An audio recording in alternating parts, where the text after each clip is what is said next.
Quiero que hagas algo conmigo ahora mismo. Para un momento. Cierra los ojos un segundo y piénsalo así. ¿Cuántas plantas has tenido en tu vida que nunca te vieron una sola flor? No una, no dos, muchas. Y probablemente con la sábila es la misma historia. Ahí está, verde, firme, sin quejarse. Y tú esperando que pase algo, que cambie, que haga algo. Años así. Hay algo que nadie te ha explicado sobre ese silencio. Porque la sábila no es una planta perezosa. No es una planta que espera. Es una planta que trabaja. Y lo que está haciendo en ese rincón de tu casa, callada, sin que tú lo notes, es uno de los procesos biológicos más extraordinarios que ocurren en el reino vegetal. Un proceso que las culturas del México antiguo entendieron antes que ningún laboratorio.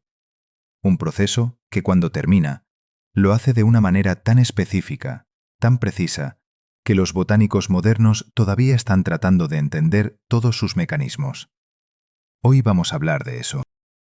¿De qué tiene que ocurrir exactamente dentro del cuerpo de tu sábila para que un día, sin aviso, sin que tú hagas nada especial, aparezca ese tallo, alto, firme, con flores que parecen sacadas de otro mundo?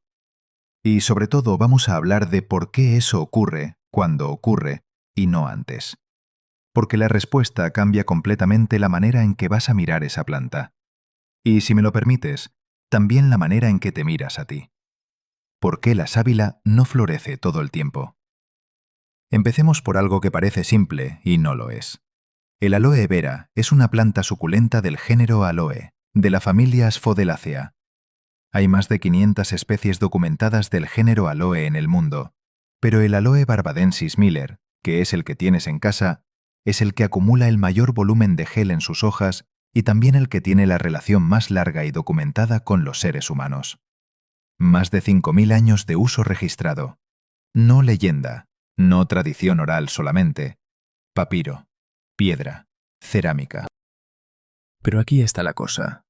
Esa planta que tiene 5.000 años de historia con nosotros y que cura quemaduras, que hidrata la piel, que tiene más de 200 sustancias activas en su gel, esa planta tan útil, tan generosa, tan presente en millones de hogares, rara vez florece en interior.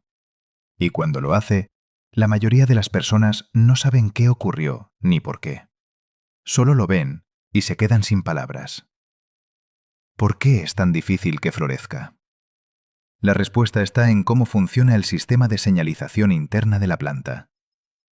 Para que una sábila florezca, su cuerpo tiene que recibir una combinación específica de señales ambientales durante un periodo prolongado.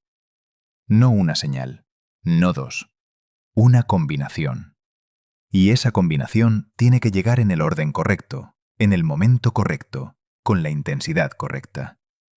Si falta una sola pieza, la planta acumula, espera y sigue, sin florecer. La primera señal es la temperatura. El aloe vera necesita experimentar lo que los botánicos llaman vernalización, que es la exposición a temperaturas frescas durante un periodo sostenido. No heladas, no frío extremo, frescura. Noches por debajo de los 15 grados centígrados durante varias semanas seguidas. Eso activa en el interior de la planta un mecanismo de respuesta que le dice que el invierno existe, que hay estaciones, que el ciclo sigue moviéndose. Y esa señal de que el ciclo se mueve es la que abre la primera puerta hacia la floración. La segunda señal es la luz. No solo la cantidad de luz, sino la duración del día. El aloe vera es una planta que responde al fotoperíodo, es decir, al número de horas de luz que recibe en 24 horas. Cuando los días empiezan a alargarse después del solsticio de invierno, la planta lo detecta. Los fitocromos, que son proteínas fotorreceptoras en sus células, registran ese cambio de manera tan precisa que pueden distinguir diferencias de minutos en la duración del día. Minutos. La planta tiene un reloj interno mucho más fino que cualquier cosa que nosotros podamos construir. La tercera señal es el espacio de las raíces. Aquí hay algo que me parece fascinante y que muy pocos vídeos sobre sábila mencionan. El sistema radicular del aloe vera tiene una forma particular de comunicarse con el resto de la planta. Cuando las raíces sienten que están en un espacio adecuado, ni demasiado apretado ni demasiado holgado, secretan señales hormonales, principalmente citoquininas, que viajan hacia arriba a través del tejido vascular de la planta y le informan que las condiciones para reproducirse están dadas. Las raíces felices hablan, y la planta escucha.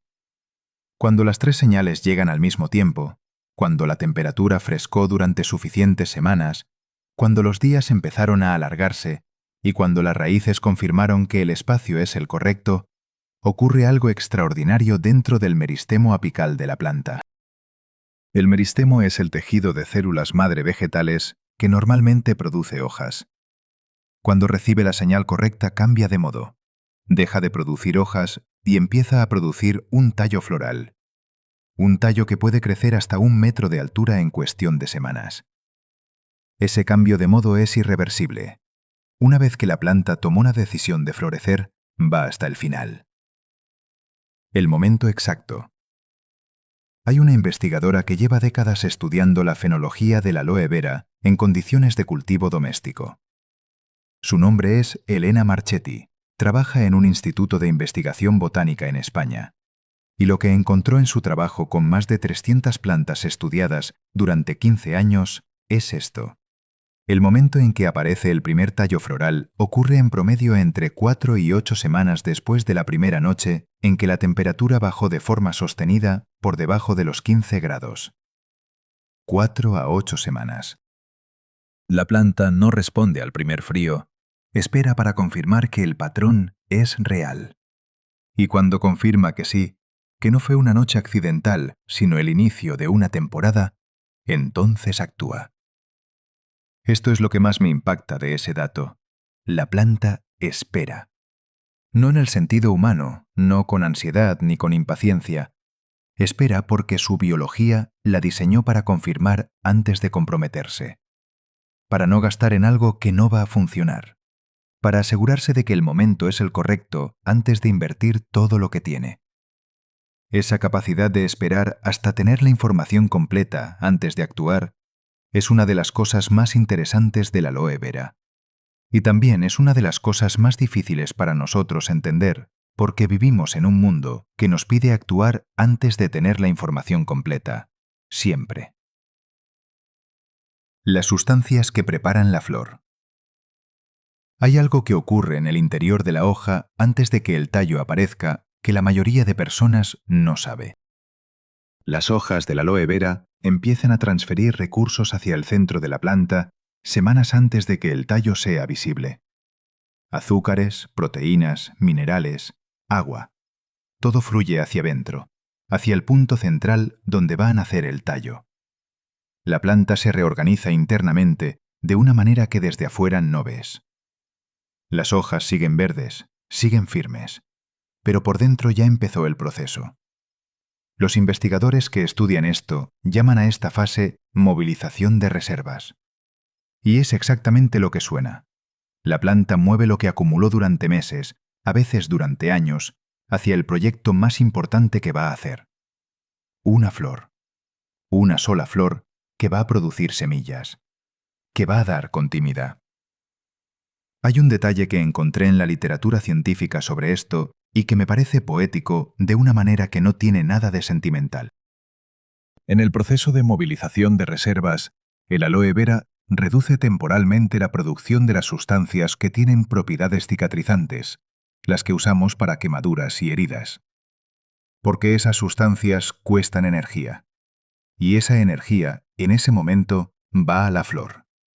La planta decide qué es más importante. Y decide que en ese momento, lo más importante es continuar. El maguey y la sábila. 2 plantas, una filosofía. Antes de entrar directamente en lo que los pueblos mesoamericanos sabían sobre la sábila, necesito contarte algo sobre el contexto en el que vivían con las plantas. En el México antiguo, las plantas no eran decoración ni medicina en el sentido moderno de la palabra. Eran seres vivos con los que los seres humanos tenían una relación de reciprocidad activa. No usabas una planta, te relacionabas con ella.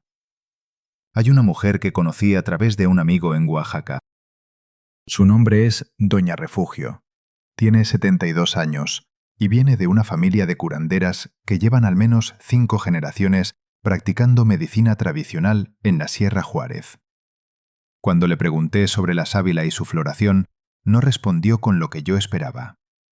No habló de remedios ni de propiedades. Habló de la planta como si tuviera voluntad. Me dijo: la sábila no le da sus flores a cualquiera. Se las da a quien supo esperar sin exigir. Eso me quedó dando vueltas mucho tiempo, porque pensé que era metáfora. Y luego lo puse junto a lo que dice la biología sobre el proceso de floración, y me di cuenta de que no era metáfora en absoluto. Era una descripción exacta del mecanismo. La planta florece cuando las condiciones se dieron a su tiempo, no cuando alguien las forzó. Cuando el cuidado fue constante, pero no ansioso. Cuando hubo presencia sin control excesivo. Doña Refugio no conoce la palabra fitocroma. No sabe qué es el meristemo apical. Pero sabe exactamente lo mismo que Elena Marchetti tardó 15 años en documentar: los mexicas y el calendario de las plantas. En el sistema de conocimiento mexica existía una comprensión muy precisa de los ciclos vegetales vinculados al calendario ritual. El Tonalpowali, que era el calendario sagrado de 260 días, tenía correspondencias específicas con las etapas de desarrollo de las plantas más importantes para la cultura. No era superstición, era observación acumulada durante generaciones de cómo se comportaban las plantas en relación con los ciclos del año. Los especialistas en plantas, que en náhuatl se llamaban papatic o curanderos de las plantas, sabían que ciertas plantas solo podían alcanzar su potencial máximo si se les dejaba atravesar sus propios ciclos sin interrupción. Y la sábila era una de esas plantas. Hay un principio que aparece en varios textos de medicina tradicional mesoamericana y que en náhuatl se expresa como Tlen mochipa mochiwa, que significa aproximadamente lo que siempre ocurre, lo que tiene su tiempo establecido. No es fatalismo, es reconocimiento de que los procesos naturales tienen una lógica propia que no puede ser acelerada sin consecuencias. La floración del aloe vera, dentro de ese sistema de conocimiento, no era un evento aleatorio. Era la culminación de un ciclo. Y el rol del curandero no era provocarla, sino crear las condiciones para que pudiera ocurrir a su tiempo. Las plantas que hablan con su entorno. Hay algo en la tradición mesoamericana que me parece que merece atención especial, porque está respaldado por investigaciones recientes de biología vegetal. Los curanderos de varias culturas de México y Centroamérica tenían la creencia de que las plantas registraban lo que ocurría a su alrededor. No en el sentido de que tuvieran conciencia, sino en el sentido de que sus cuerpos respondían al ambiente con una precisión que los seres humanos no podíamos ver. En las tradiciones zapotecas del sur de México había una práctica específica para cuando una planta de sábila no florecía después de muchos años en el mismo lugar. Los curanderos evaluaban el entorno antes de hacer cualquier cosa con la planta. Miraban la orientación de la luz, la humedad del suelo, el tránsito de personas en ese espacio. Y luego, si consideraban que era necesario, movían la planta. No la medicaban, no cambiaban el sustrato ni añadían fertilizante. La movían. La biología moderna entendió eventualmente por qué esto funcionaba. Una sábila que lleva mucho tiempo en un lugar sin recibir las señales adecuadas de fotoperiodo y temperatura, una planta en un rincón oscuro o en un espacio donde la temperatura es constante todo el año sin variación, esa planta no recibe los estímulos que necesita para activar el proceso de floración. Moverla a un lugar con más variación de luz y temperatura natural puede ser exactamente lo que desencadena la señal que le faltaba. Los curanderos zapotecas lo sabían. Lo observaron durante generaciones. No tenían el vocabulario científico, pero tenían la comprensión. El maguey como paralelo. Para entender la manera en que los pueblos mesoamericanos pensaban sobre la floración del aloe vera, es útil mirar el maguey. El agave americana, que pertenece a la misma familia de plantas suculentas y que en México tiene una presencia cultural tan profunda que está en la raíz de varias civilizaciones. El maguey también florece raramente. Después de 20 o 30 años de crecimiento, produce un tallo floral que puede alcanzar los 8 metros de altura. Lo llaman el quiote. Y en los pueblos del centro de México existe una expresión que se usa cuando alguien finalmente logra algo que llevaba mucho tiempo trabajando sin ver resultados. Le dicen, le salió el quiote. No es una frase sobre el maguey, es una frase sobre la vida, sobre lo que ocurre cuando alguien acumuló durante suficiente tiempo y finalmente dio todo de una vez. La sábila, dentro del mismo sistema de pensamiento, funcionaba de la misma manera. Su floración era un marcador, no de suerte, no de magia, de proceso completado, de acumulación que llegó a su momento natural de expresión. Y aquí viene algo que para mí conecta todo esto de una manera que todavía me deja pensando. En las comunidades nahuas del estado de Puebla, en México, existe hasta hoy una práctica que las abuelas transmiten sin necesariamente explicar por qué. Cuando una familia atraviesa un periodo largo de dificultades, alguien de la familia mayor lleva una sábila a la casa. La ponen cerca de la entrada o junto a la ventana que recibe más luz, y dicen algo que suena a consuelo, pero que tiene una lógica mucho más concreta. Dicen, cuando esta planta te dé sus flores, ya estarás del otro lado. No es predicción, es biología que los observadores cuidadosos de la naturaleza entendieron antes que los laboratorios. Si la planta florece, es porque el ambiente alcanzó el equilibrio que necesitaba. Y si el ambiente alcanzó ese equilibrio, es porque algo cambió. Lo que tu sábila está midiendo ahora mismo. Si llegaste hasta este punto del vídeo, hay algo que me dice que esto no es solo curiosidad sobre plantas, que hay algo en lo que acabamos de hablar que resonó contigo de una manera que va más allá de la botánica. Quiero que pienses en algo concreto. Piensa en dónde está tu sábila ahora mismo, en qué rincón de tu casa vive. ¿Cuánta luz natural llega a ese lugar? Si en las noches hay diferencia de temperatura respecto al día, o si tu casa está siempre a la misma temperatura controlada, si la maceta tiene el tamaño adecuado, o si lleva años en el mismo tiesto pequeño donde la compraste. Esas condiciones muy concretas y muy físicas, son las que determinan si tu planta tiene o no tiene lo que necesita para florecer. No la energía del hogar en sentido abstracto. El fotoperíodo, la variación térmica, el espacio radicular. Pero aquí hay algo que me parece importante decirte directamente. El tipo de atención que necesita una sábila para florecer es exactamente el tipo de atención que cuesta más trabajo sostener. No es atención intensa, no es atención dramática, es atención constante, discreta, paciente. Es el tipo de atención que no produce resultados visibles durante meses y años, y que sin embargo es la única que funciona. Detente un momento y piensa en esto, de verdad. ¿En cuántas áreas de tu vida has sostenido ese tipo de atención? ¿En cuántas la abandonaste antes de que llegara el resultado porque no veías señales de que algo estaba pasando? La sábila no te da señales mientras acumula, no te dice que va bien. Sigue igual por fuera, verde, firme, quieta, mientras por dentro está transfiriendo recursos, reorganizando su biología, preparando algo que todavía no puedes ver. Y el único que sabe si ese proceso está ocurriendo es quien está prestando suficiente atención como para notar los cambios pequeños.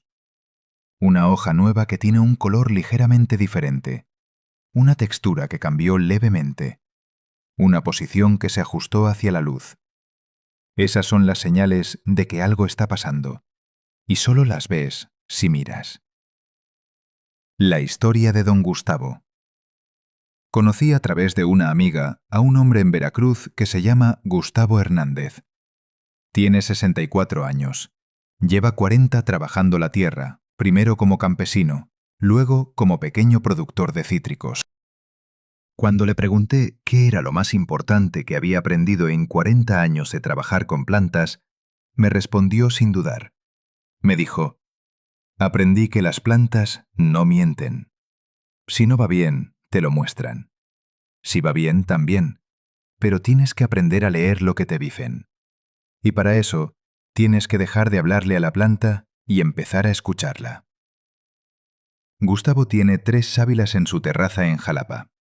La primera floreció hace 12 años, el año después de que él y su familia atravesaron una crisis económica muy severa. La segunda floreció hace 6 años, después de que él dejó de fumar y cambió por completo su rutina de vida. La tercera todavía no ha florecido. Me dijo que cuando le pregunto cuándo va a florecer la tercera, él se ríe. Me dice que la planta ya sabe cuándo, que su trabajo es seguir cuidándola y escuchar. No lo dice con misticismo, lo dice con la tranquilidad de alguien que lleva 40 años observando procesos que tienen sus propios tiempos. Que aprendió a respetar esos tiempos no porque alguien se lo enseñó, sino porque las veces que intentó acelerarlos, las plantas se lo mostraron claramente. La pregunta que cambia todo. Hay una pregunta que me parece que vale más que cualquier consejo práctico que te pueda dar sobre cómo hacer florecer tu sábila. Y es esta. ¿Qué estás cultivando en tu vida ahora mismo que todavía no dio señales visibles de resultado? No lo que ya floreció, no lo que ya puedes mostrar, lo que está en proceso, lo que lleva tiempo, lo que requiere atención constante, lo que no te da recompensa inmediata, pero que sabes, en algún lugar más profundo que la lógica, que vale la pena sostener. Eso, exactamente eso, es lo que la sábila lleva haciendo en tu ventana, sin quejarse, sin pedirte que la mires, sin necesitar que le confirmes que va bien. La planta confía en el proceso porque su biología la diseñó para eso. Nosotros tenemos que elegirlo. El error más común. Antes de entrar en lo que hay que hacer, necesito hablar de lo que la mayoría de personas hace mal. Y es algo que parece contradictorio cuando lo escuchas. El error más común con la sábila no es descuidarla, es sobreprotegerla. Hay personas que riegan su sábila cada semana, la ponen en un lugar con temperatura constante y controlada, la protegen de cualquier corriente de aire, de cualquier frío nocturno, de cualquier variación en las condiciones. Y luego se preguntan por qué no florece. La respuesta es que la planta está demasiado cómoda. Recuerda lo que vimos sobre los mecanismos de floración. La planta necesita experimentar variación, necesita sentir que las estaciones existen, necesita que sus raíces se incomoden lo suficiente como para que el sistema de señalización interna se active. Una planta en condiciones demasiado estables y controladas no recibe ninguna de las señales que necesita para iniciar el proceso de floración. Se queda en modo de mantenimiento.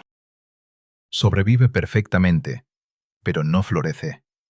Esto es lo que más me impacta de ese dato. No hace falta maltratarla. Hace falta dejarla que experimente el mundo real.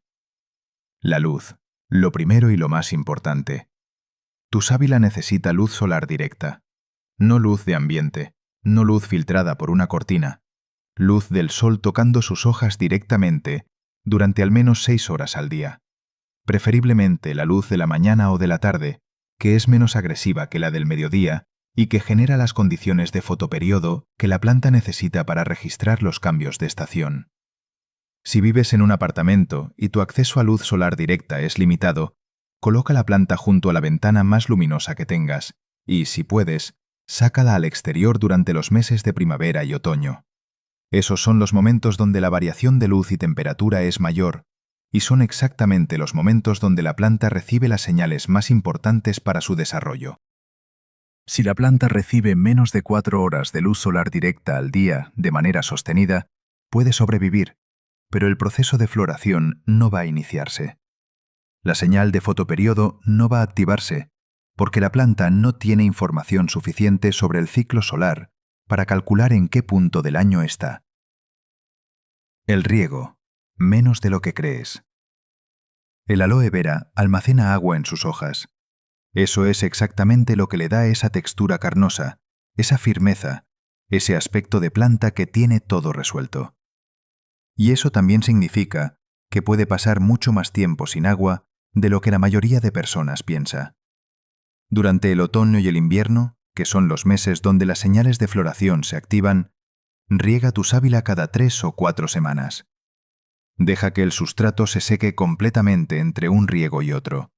No parcialmente, completamente. Introduce un dedo hasta unos 3 centímetros en el sustrato. Si sientes humedad, no riegues todavía. Si sientes seco, es el momento.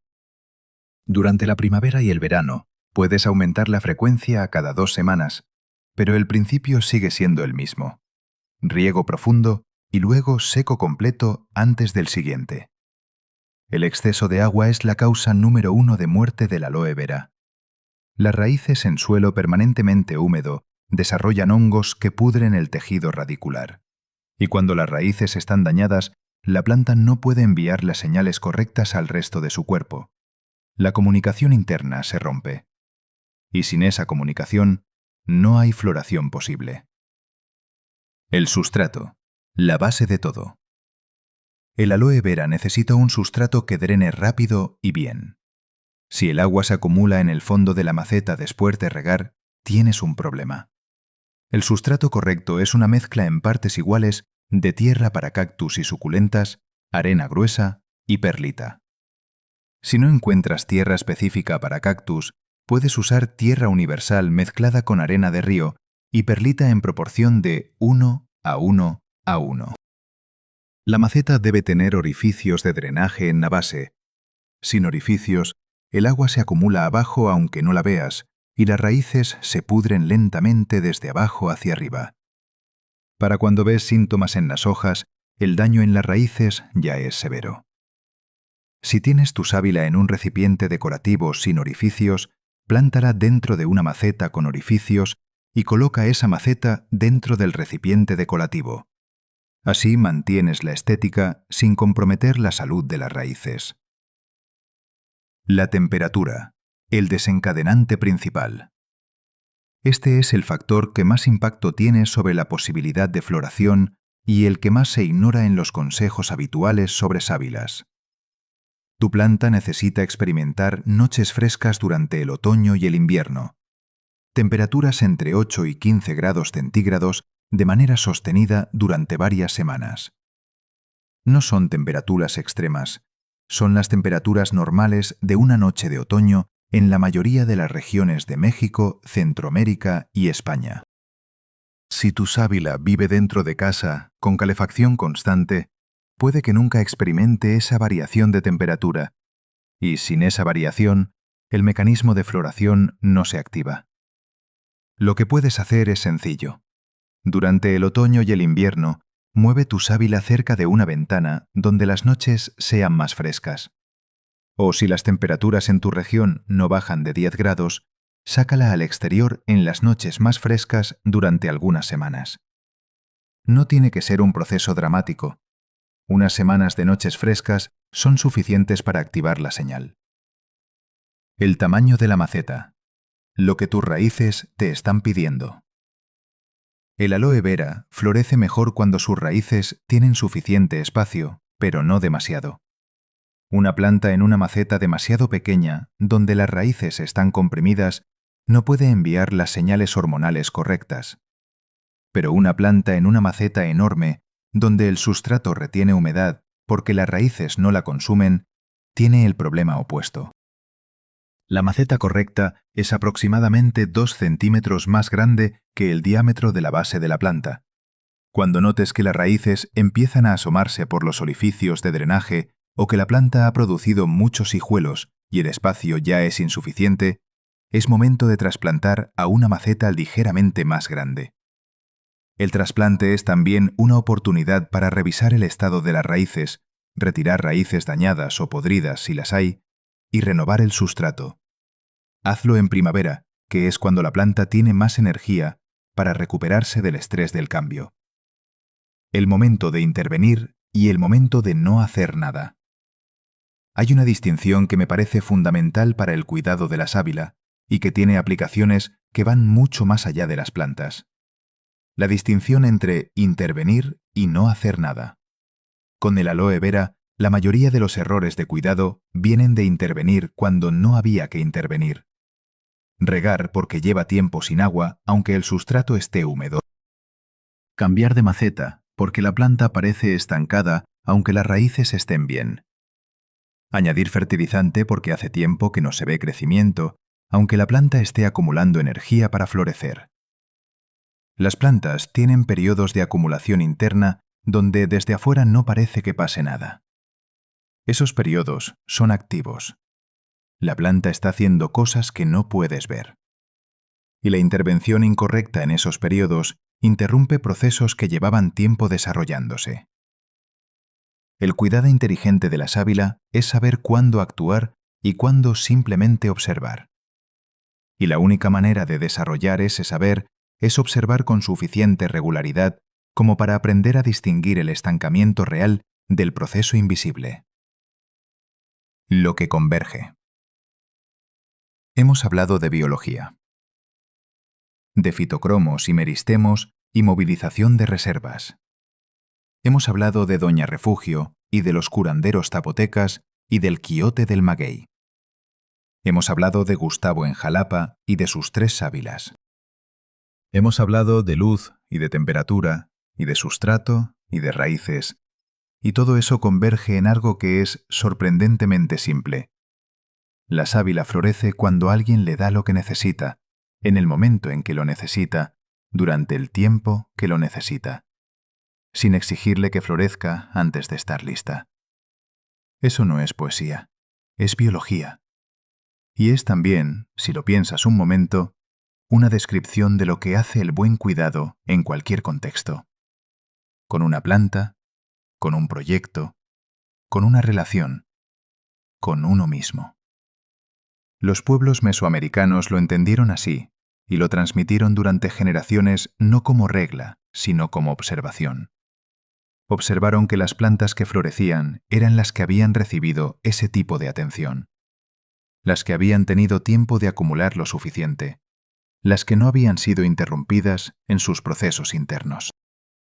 Lo que la biología moderna encontró en sus laboratorios y lo que Doña Refugio aprendió de su abuela y lo que Gustavo descubrió en 40 años de trabajar la tierra apunta hacia el mismo lugar.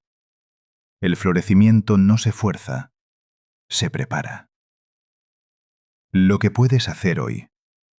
Cuida tu planta hoy, no con la esperanza de que florezca mañana, con la comprensión de que cada día de cuidado correcto es en sí mismo parte del proceso. Ponla donde reciba luz solar directa durante al menos 6 horas. Revisa que el sustrato drene bien. Riégala solo cuando el sustrato esté completamente seco. Permítele sentir la variación natural de temperatura entre el día y la noche.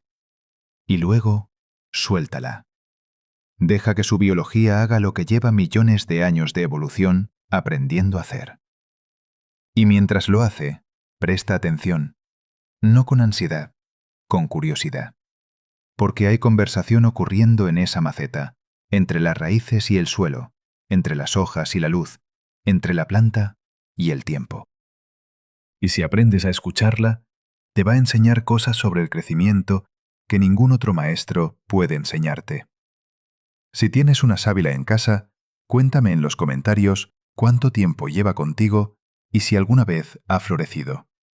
Me interesa mucho saber qué observaste. Y si tienes alguna pregunta sobre lo que vimos hoy, escríbela abajo que las leo todas. Si esto te sirvió, regálame un like. Ayuda mucho para que más personas puedan llegar a este tipo de contenido. Y si quieres seguir explorando este mundo de las plantas y la sabiduría que esconden, suscríbete. Porque lo que viene en los próximos vídeos sigue en esta dirección. Plantas que guardan secretos. Tradiciones que la ciencia está apenas empezando a entender. Y preguntas que empiezan con una hoja verde y terminan con algo sobre ti. Nos vemos pronto. Duración aproximada del guión: 45 a 55 minutos de narración. Palabras totales: aproximadamente 9.500.